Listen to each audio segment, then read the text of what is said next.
नमस्कार, राष्ट्र व्यवस्थापन सूचना प्रणाली आरएमएस को अर्को नयाँ भिडियोमा यहाँलाई हार्दिक स्वागत छ।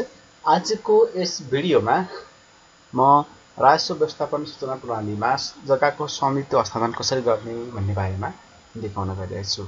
सुरु गरौँ आजको भिडियो।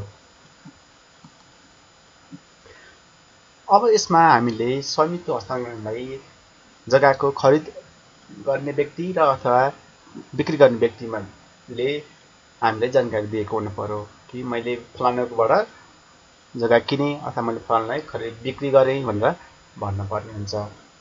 अब त्यसको लागि हामीले नयाँ किन्ने व्यक्तिको यदि करदाता कोड नम्बर हामी बनाएको छैन भने पहिले करदाता बनाउनु पर्ने हुन्छ। करदाता कसरी बनाउने भन्ने मैले अघिल्लो भिडियोमा देखाइसकेको छु। अब यदि करदाता बनाइसक्यो भने अब कसरी त्यसलाई हस्तान्तरण गर्ने त भन्दा हामी जान्छौँ स्वामित्व हस्तान्तरण। अब यो जग्गाको हस्तान्तरण भने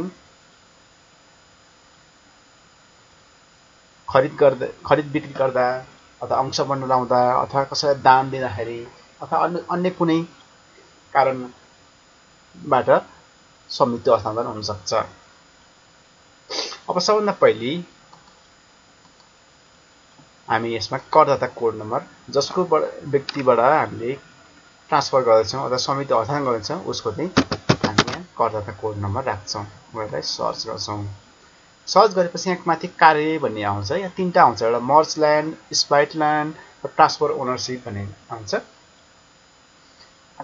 अब दुईवटा कितालाई एउटैमा मर्ज गर्नु पर्यो भने हामी मर्ज ल्यान्डको युज गर्छौँ।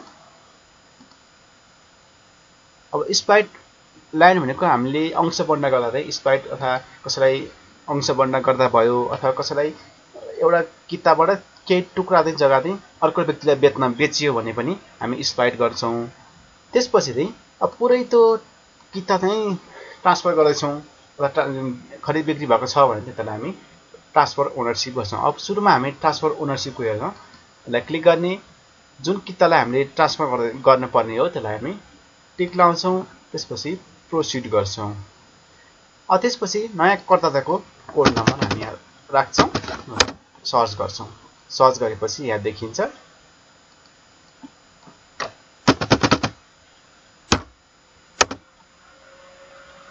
त्यसपछि जग्गा प्राप्तिको प्रकार भनेको अब के हो त, खरिद हो कि अंश हो कि त्यो अनुसार हामीले चुज गर्छौँ। त्यस्तै प्राप्ति मिति कहिले हो हामी त्यो प्राप्ति मिति राख्छौँ।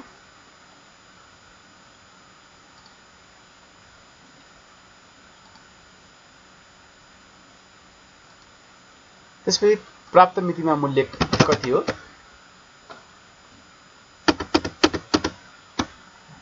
राख्छौँ। त्यसपछिलाई हामी ट्रान्सफर गर्छौँ। अब हामीले हेरौँ अहिले हामीले कुन किता युज गरिरहेका छौँ त, हामीले किता नम्बर 45 को हामी चाहिँ 141 करदातालाई दिइरहेछौँ। ट्रान्सफर गरौँ। त्यसपछि यो ट्रान्सफर भयो। अब यदि हामीले अहिले सुरुको करदातालाई हामीले सर्च गरेर हेऱ्यौँ भने अब 3 किताबाट 2 कितामा झरिसकेको छ। अब नयाँ जुन हामीले ट्रान्सफर गरेका थियौँ अब उसकोमा गएर हेरौँ भने त्यो 45 किता नम्बर सिट नम्बरको चाहिँ अथवा किता नम्बर 215 को 45 सिट नम्बरको चाहिँ यहाँ चाहिँ ट्रान्सफर गरेर आइसकेको छ। यसरी ट्रान्सफर गरिसकेको छ। त्यसपछि अर्को चाहिँ अब मर्ज गर्ने कसरी, जस्तो दुईवटा कितालाई एउटामा मर्ज गर्नु पर्यो भने के गर्ने त भन्दा यसलाई यहाँबाट मर्ज ल्यान्डमा जाने, दुईटालाई सिलेक्ट गर्ने अथवा दुईभन्दा बढी छ भने त्यसलाई नि हामी सिलेक्ट गरेर मर्ज गर्न सक्यो। त्यसपछि प्रोसिड गर्ने। त्यसै अब नयाँ किता के हो भयो त, यो मर्ज गर्ने कुराहरू किता काट गर्ने कुराहरू चाहिँ मालपोत कार्यालय अथवा नापी कार्यालयले गर्ने भयो। अब यसमा नयाँ किता नम्बर राखौँ। अब मेन किता नम्बर कुन हो त त्यसलाई चुज गरौँ, यसलाई मर्ज गरौँ।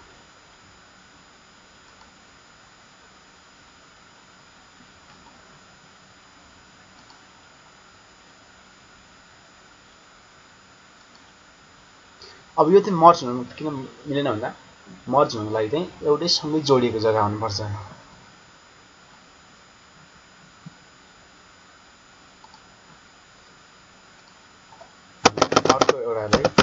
मर्ज गरेर हेर्छौँ।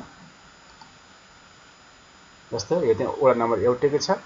अब यसलाई हामी मर्ज लाइन गरौँ, दुईटा सिलेक्ट गरौँ, प्रोसिड गरौँ, नयाँ किताब नम्बर राखौँ,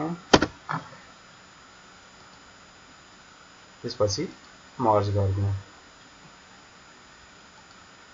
यसरी मर्ज गर्न सकिन्छ। त्यसपछि अर्को छ स्प्लाइट लाइन। अब त्यो जग्गालाई टुक्राएर बेच्न पर्यो अथवा अंश लाउनु पर्यो भन्ने कसरी गरिन्छ भन्दा त्यसको लागि अब जुन किताबलाई हामीले स्प्लाइट गर्ने हो टुक्राउने हो त्यसलाई सिलेक्ट गर्ने, प्रोसिडमा जाने। अब कतिवटा किताबमा चाहिँ हामीले डिभाइड गर्ने त, जस्तो मैले 4 किताबमा गरेँ भने 4 वटा किताब आउँछ। नयाँ किताब नम्बर कति हो,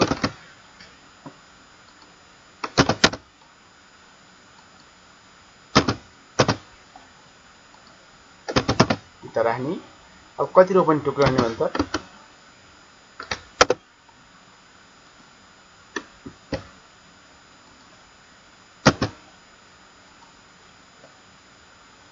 यसरी त्यहाँ राख्ने।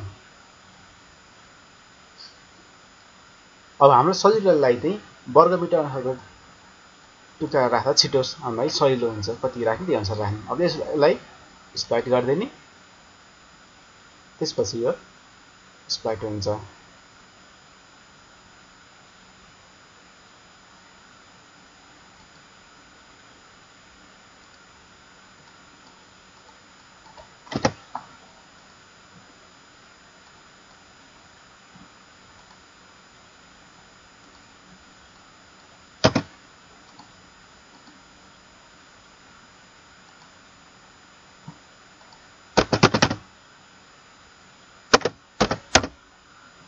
यसरी टुक्रा भएर आउँछ।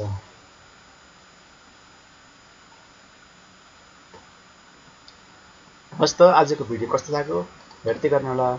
धन्यवाद।